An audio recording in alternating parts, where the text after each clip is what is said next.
Sani, cari Veneti, você sabia que muitos dos nossos pratos típicos vênetos, eles tinham alguma associação, alguma função para dias específicos antigamente? Fica no vídeo até o final, vamos descobrir mais sobre isso, específico do nosso momento aqui do ano, e portanto te convido para curtir o vídeo, para se inscrever no canal, ativar o sino das notificações. Eu sou o Fernando Menegatti, esse aqui é o canal Lenguamar e te convido para ficar aqui até o final do vídeo.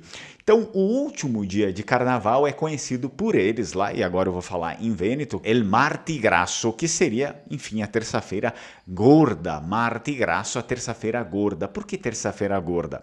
Olha só, o último dia, né, em que se pode ter extravaganza culinária, é por isso que se chama que é a terça-feira gorda. É quando você realmente pode comer com mais luxo. Tudo bem? Então, o que existe, né, nesse comer com luxo aqui na terça-feira gorda? Bom, várias coisas. São principalmente o que faz o cardápio vêneto, é sobremesas fritas e bastante carne de porco. Então, sobremesas fritas, bastante carne de porco, tem bastante extravaganza. Quem já foi para lá sabe que é um período de bastante celebração. Então, cada região tem seu prato típico para essa ocasião, é claro. Então, a tradição vêneta, que é aquela que nos interessa aqui, manda comer diversas frituras, e a mais tradicional delas, né, que a gente faz aqui, por exemplo, no sul do Brasil se faz muito, que é o grostoli.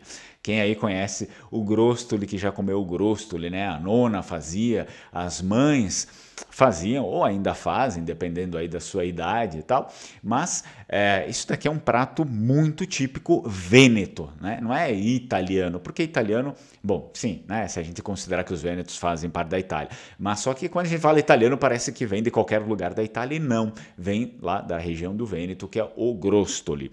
Então, os pratos à base de carne de porco também são bem tradicionais, como a gente já viu, e não apenas, por exemplo, a carne, vamos pegar um filé, né, do porco, alguma coisa assim, alguma parte do porco e fazer, mas também, por exemplo, salames, embutidos, esse tipo de coisa também é muito comum para terça-feira gorda, né, Mardi Grasso. O exagero ocorria, agora a gente vai saber por quê, porque era um banquete mesmo, né, bem gordo. O exagero ocorria, pois depois, né, desse período, após esse período, não era mais possível cometer abusos.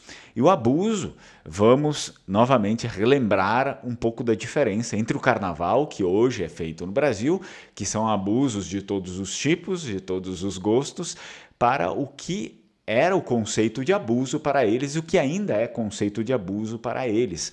É o abuso na culinária, né, na comilança e beber, óbvio, mas não um abuso, por exemplo, sei lá, de orgias e transgredir a ordem e quebrar as coisas, e enfim, né, brigas e tal. Não é esse. O abuso era um abuso muito voltado para um dos pecados capitais, né, que é o quê? Que é comer, é a gula, né? É o menor deles, mas é a gula e não é nada assim, digamos, tão fora da ordem. Esse aqui seria o abuso. Pois, né, depois desse período aqui, iniciam os 40 dias da quaresma, que antecedem aí a ressurreição de Jesus Cristo, e antigamente havia abstenção de carne nesse período, né, nos 40 dias. Abstenção de carne por todo o período. Depois a igreja retirou e ficou só para a quarta-feira de cinzas e as sextas, né?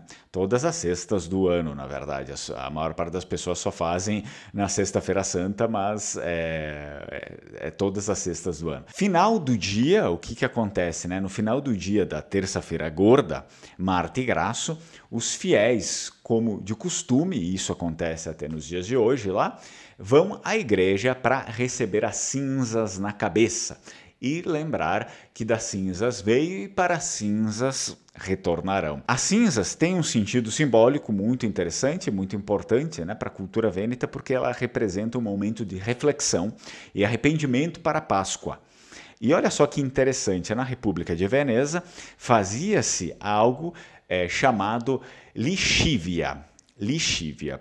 O que significa isso, né? É uma mistura de água e cinzas para lavar as roupas em geral, tá? E isso acontecia quando? na terça que antecede a quaresma, depois, né, enfim, desses abusos na comida. Então as pessoas usavam a lixívia, que é mistura de cinzas com água, para lavar as suas roupas. E a lixívia, ela tinha um efeito, e provavelmente ainda tem, se você for fazer, né? Tem um efeito clareador das roupas. Então, basicamente, era uma simbologia importante. Você se limpava daquelas coisas ali para se preparar para a quaresma, né? Daquelas coisas do mundo para se preparar para a quaresma. O comércio, daí, enfim, né? A gente pode ligar para outras coisas, porque o comércio desse produto aqui, que é a lixívia, era muito importante para os vênetos, principalmente lá para a capital, para Veneza. Em 1579, os mercadores de lã pediram ao governo vêneto que as cinzas provenientes da Ístria e da Dalmácia, que até então eram vênetas, pertenciam à Sereníssima República de Veneza, não fossem vendidas fora da República de Veneza.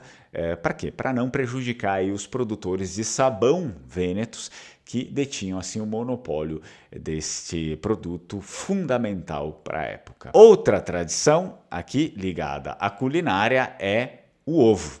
Portanto, carne não, né? No período da quaresma, aqui a gente já entrou para o período da quaresma. Carne não, ovo sim. Por quê? O ovo na cultura vêneta, desde muito cedo, ele era inserido, né, na penitência, para se fazer a penitência, porque para a Páscoa, claro, óbvio.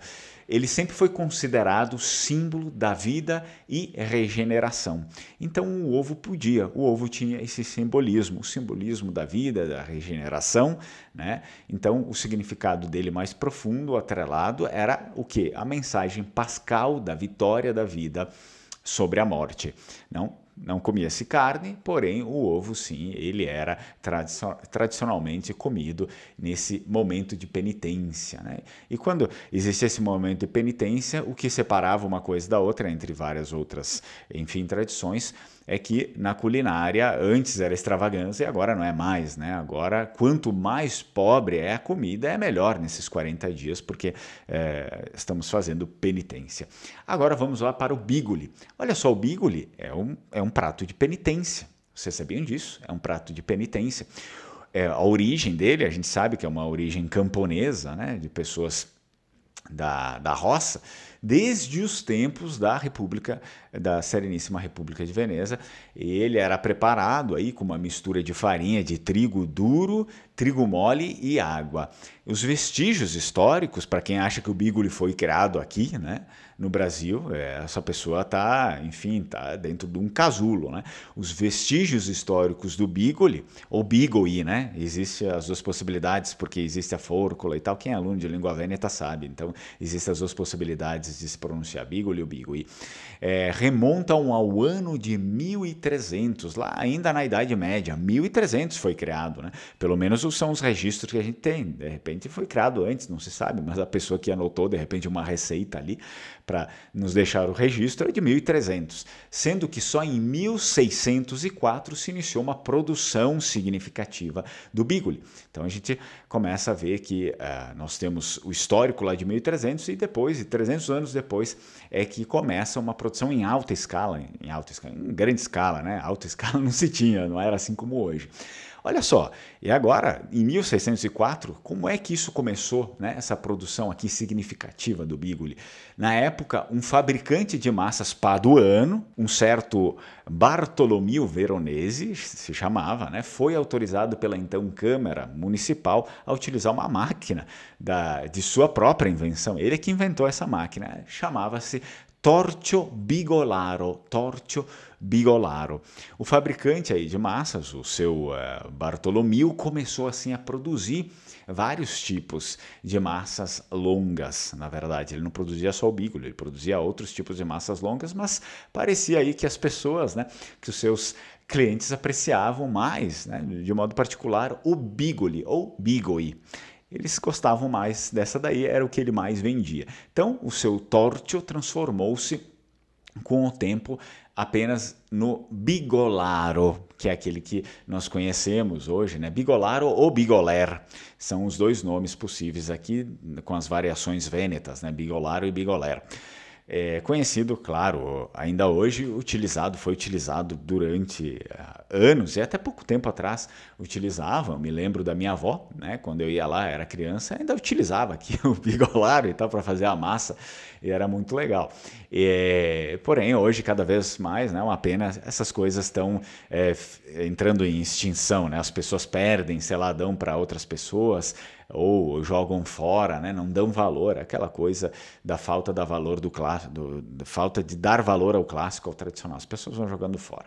Daí então vem a receita do bigoli ao molho, uma receita que surge da observância dos períodos de jejum e, de fato, historicamente foi considerado um prato de penitência por ser preparado para a ocasião da Sexta-feira Santa. Então, preparava-se esse prato para a ocasião da Sexta-feira Santa, tá, pessoal? Véspera de Natal também, né? Enfim, ele tinha ali 3 datas importantes, na verdade, Sexta-feira Santa, a véspera de Natal, e aí depois também a Quarta-feira de Cinzas. Enfim, primeiro a Quarta-feira de Cinzas, depois Sexta-feira Santa e aí o Natal. Portanto, Quarta-feira de Cinzas e Sexta-feira Santa são dias que, tradicionalmente, os vênetos comem o bigoli ao molho, né? Dias aí que são notoriamente magros, isso é, dias que não se pode cometer extravagância, né? Os protagonistas do tempero são as cebolas salgadas, anchovas também. Com esses poucos ingredientes prepara-se o molho ali do bigoli, uma espécie de creme que os tornou um dos pratos mais conhecidos da cozinha vêneta. Mas para que seja uma penitência completa, terão que ser bigoli escuros, né? Aquele lá que é um pouquinho mais escuro, e grosseiros. Muito bem, eu vou deixar a receita aqui para vocês do bigoli, aqui embaixo, do bigoli tradicional, né? Do bigoli ao molho, que é aquele que é feito basicamente para os dias de penitência, na quarta-feira e na sexta, que são os principais, e relembrando que naquele período eles faziam penitência os 40 dias, mas tinha como costume, então, na quarta-feira de cinzas e na sexta-feira santa, comer o bigoli. Portanto, espero que vocês tenham gostado do vídeo, deixa aí o comentário e me responde a seguinte questão: você já comeu o bigoli? Você já viu, de repente, a sua nona fazer o bigoli, né? Os seus pais faziam, eu já vi. Você já viu? Você ainda tem o costume aí na sua cidade de alguém fazer isso? Deixa aqui nos comentários, compartilha conosco e compartilha se tem o costume de comer nesses dias aí. De repente, isso também tenha sido trazido aqui para o Brasil. A gente se vê no próximo. Tchau, tchau, Strucon.